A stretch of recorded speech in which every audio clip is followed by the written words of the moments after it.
Good morning बच्चों। अभी थोड़ी देर पहले मैंने आपको बताया था पेड़ पौधों में वृद्धि के बारे में, प्रकाशनुवर्तन के बारे में। उसके अलावा वृद्धि में सहायक तथा वृद्धि में जो मदद नहीं करते हैं ऐसे पादपों में हार्मोन के बारे में अभी मैंने आपको बताया।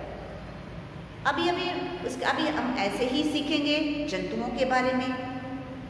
जिस तरह से अभी मैंने आपको बताया कि पूरी जो तंत्रिका तंत्र है वो हमारा तंत्रिका तंत्र में कौन कौन से भाग होते हैं, किस तरह से समन्वय होता है, नियमन और समन्वय सब मिलजुल के काम करते हैं, कौन कौन मदद करता है, वो सब मैंने आपको बता दिया।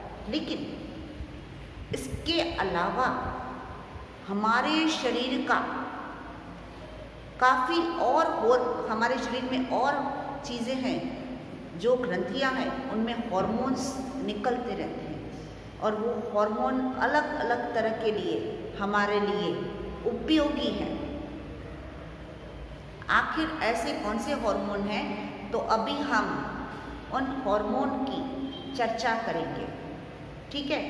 अब आपने देखा होगा हमारे पे यदि कोई अचानक लड़ाई हो जाती है या हम पे कोई परेशान करता है, कोई आक्रमण करने आता है, तो हम ऐसी विकट परिस्थिति में भी लड़ने को तैयार हो जाते हैं। जैसे यहाँ पर मैंने बताया कि जंतु के रूप में हम गिलहरी ले रहे हैं। अब गिलहरी मान लो कूद रही है, खेल कूद रही है, अचानक से उसके सामने कोई बड़ा जीव आ गया तो वो या तो भाग जाएगी या तो फिर लड़कर सामना करेगी। तो आखिर उस समय होता क्या है, तो आखिर उस समय उसके शरीर से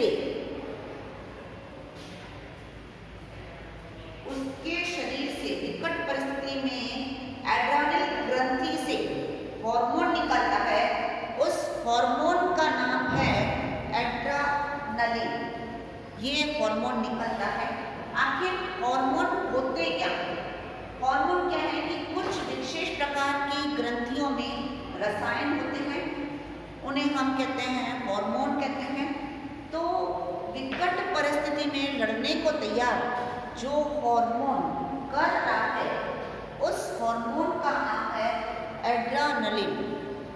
ये एड्रेनलिन ग्रंथि से निकलता है और ये हमारे शरीर से रक्त में मिल जाता है। रक्त में जल्दी से घुलने की वजह से हृदय की धड़कनें तेज हो जाती है और जल्दी से विकट परिस्थिति में हमें सूचना देता है कि हमें क्या करना चाहिए। ठीक है बच्चों, समझ में आया? अब दूसरा हार्मोन के बारे में बताने से पहले इधर आपको कौन सी ये चित्र भी आपको दिया हुआ है जो मैं हार्मोन बताने जा रही हूँ। वो हार्मोन हमारी थायराइड ग्रंथि में होता है, यानी उसको कहते हैं, ये गले वाली ग्रंथि है ना, गले में अंदर ग्रंथि है, उसको या तो फिर दूसरा नाम है अवटु ग्रंथि, बराबर। अब गले के अंदर जो ग्रंथि है उसका नाम है थायराइड ग्रंथि या उसको कहते हैं अवटु ग्रंथि। ठीक है। अब ये आखिर इसका क्या काम है? आप जो रोज खाते हो ना बच्चों, क्या खाते हो? नमक खाते हो कि नहीं खाते हो? तो नमक खाते हो तो नमक में किसकी मात्रा होती है? आयोडीन की। अगर नमक में आयोडीन की मात्रा कम होती है तो हमारे शरीर में जो थायराइड ग्रंथि है वो किसका स्राव करती है? कौन से हार्मोन का? थायरोक्सिन हार्मोन का स्राव करती है। अब थायरोक्सिन को बनाने के लिए आयोडीन का संश्लेषण होना चाहिए। मतलब थायरोक्सिन कब बनता है? जब आयोडीन होगा, लेकिन आयोडीन ही नहीं होगा तो थायरोक्सिन का निर्माण नहीं होगा।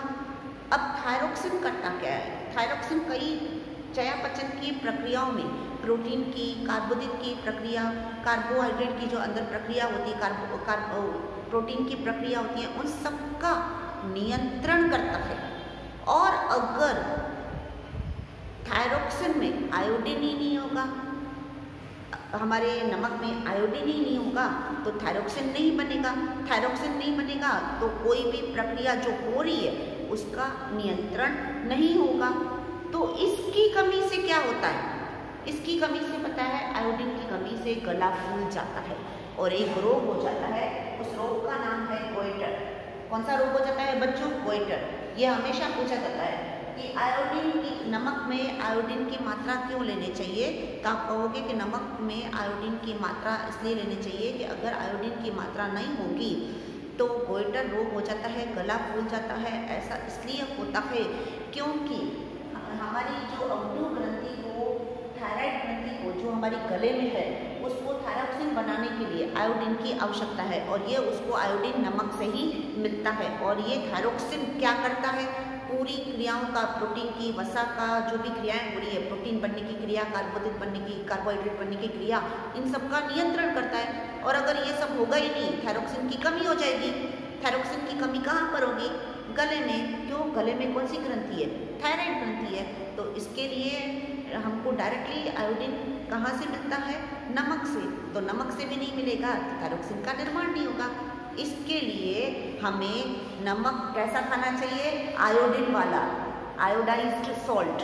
कभी भी नमक का लेने जाओ ना तो बच्चों आयोडीन वाला नमक लेने चाहिए, बिना आयोडीन वाला नमक नहीं लेना चाहिए। तो अब तक मैंने आपको 2 हार्मोन के बारे में बताया, बराबर। अब ये जो हार्मोन था वो कहाँ पर आता है? कौन सी ग्रंथि में? थायराइड ग्रंथि में। और हार्मोन का नाम क्या है? थायरॉक्सिन। लास्ट में मैं पहले एक बार फिर से एक और मैं टेबल बना के आपको फिर से समझा दूंगी। चलिए अभी तीसरा हार्मोन ले रहे हैं, वो है वृद्धि हार्मोन, जो हमारी वृद्धि में सहायक होते हैं। उसको कहते हैं ग्रोथ हार्मोन्स। आपने देखा है कि कोई, हम सब में भी कोई लंबा होता है, कोई ठिगना होता है, कोई बहुत लंबा होता है। ऐसा क्यों होता है? ऐसा इसलिए होता है कि जब हमारी बाल्य अवस्था होती है तो हमारी पिट्यूटरी ग्रंथि से हार्मोन्स निकलते हैं। जो पिट्यूटरी ग्रंथि हमारी ब्रेन में होती है, मस्तिष्क में होती है। लेकिन कई बार क्या होते हैं कि ये हार्मोन जितने निकलने चाहिए या तो कम निकलते हैं या तो ज़्यादा निकलते हैं। तो बहुत ही कम निकले तो बच्चा कैसा हो जाएगा? आगे चल के बौना हो जाएगा। और बहुत ज़्यादा निकले तो बच्चा कैसा होगा? बहुत लंबा हो जाएगा। तो जो वृद्धि हार्मोन है वो कहाँ पर स्थित है? पिट्यूटरी ग्रंथि में। ठीक है। तो अभी कई बार आपने देखा होगा, ये प्रश्न में पूछा जाता है कि कुछ बच्चे दिखने में बौने दिखते हैं, कुछ लंबे दिखते हैं। उसका एक ही कारण है बच्चों, वृद्धि हार्मोन। और ये पिट्यूटरी ग्रंथि आपको देखो किताब में भी यहाँ पीयूष ग्रंथि लिखा हुआ है। ठीक है। और ये देखो हमारे मस्तिष्क में आए हुए हैं। आपको हर एक बात पता होनी चाहिए, कौन सी ग्रंथि है, कौन सा हार्मोन का सीक्रेट करती है, कौन सा हार्मोन बाहर निकालती है। चलिए आगे एक और हार्मोन के बारे में पढ़ रहे हैं, जो हमारे हम सब में होते हैं। ठीक है। चाहे औरत हो कि मर्द हो, तो कहाँ पर होते हैं? वृषण तथा अंडाशय में होते हैं। वो आपको मैं फिगर दिखा के बताती हूँ। ये देखो इधर, मर्द में वृषण और औरत में अंडाशय में होते हैं। तो उनमें से कौन से हार्मोन बाहर निकलते हैं? तो मर्द में से टेस्टोस्टेरोन हार्मोन बाहर निकलते हैं और औरत में से एस्ट्रोजन हार्मोन बाहर निकलते हैं। आखिर उनका काम क्या है? तो जब बच्चा 10 से 12 साल की उम्र में होता है, बड़ा होने लगता है, यौवन अवस्था में आते हैं, तो उसमें कुछ परिवर्तन आते हैं। वो परिवर्तन आते हैं, वो आप आगे के लेसन में सीखोगे। मतलब मर्द में दाढ़ी मूंछ का आना, उनकी आवाज़ में बदलाव आना, कुछ और अंगों का विकसित होना, और औरत में भी इसी तरह से उनके शरीर के भागों का विकास होना। तो ये सब बदलाव किसकी वजह से होते हैं? ये सब बदलाव तो हार्मोन की वजह से होते हैं। मर्द में टेस्टोस्टेरोन की वजह से और औरत में एस्ट्रोजन की वजह से। ठीक है। अभी और आगे बढ़ते हैं। आपने नाम सुना है कि कई लोग कहते हैं अरे मुझे तो डायबिटीज़ हो गया। कई लोगों को डायबिटीज़ होता है, कई लोगों को डायबिटीज़ नहीं होता। डायबिटीज़ को हिंदी में कहते हैं मधुमेह। आखिर डायबिटीज़ क्यों हो गया? डायबिटीज़ कम होता है, डायबिटीज़ हो रहा है क्योंकि हमारे शरीर में इंसुलिन की कमी हो जाती है। आखिर ये इंसुलिन हार्मोन करता क्या है? इंसुलिन हार्मोन हमारे शरीर में जो रक्त में ब्लड की मात्रा, ब्लड है उसमें शर्करा का नियमन करता है, मतलब शुगर लेवल को कंट्रोल करता है। कौन करता है? इंसुलिन। आखिर ये इंसुलिन हार्मोन का स्त्राव कौन करता है? इंसुलिन हार्मोन का स्त्राव करता है अग्नाशय। बराबर, इधर सब दिया हुआ है, आज आप किताब में देख लेना।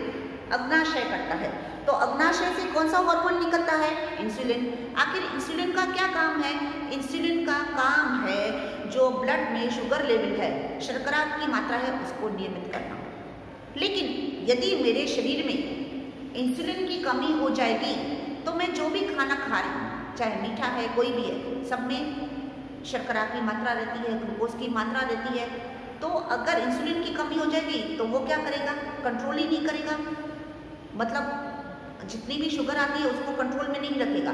शुगर लेवल बढ़ता जाएगा। शुगर लेवल का बढ़ना मतलब डायबिटीज।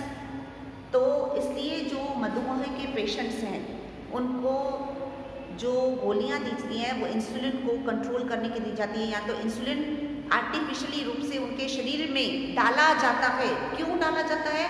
ताकि वो जो रक्त में शर्करा की मात्रा आ रही है उसको कंट्रोल करना। क्योंकि बच्चों हम सब चीज़ें खा रहे हैं, मीठी भी खाते हैं, तीखी भी खाते हैं, हर तरह की चीज़ खा रहे हैं, तो कुछ न कुछ मात्रा में शर्करा की मात्रा तो होती है, पर मीठे में शर्करा की मात्रा ज़्यादा होती है।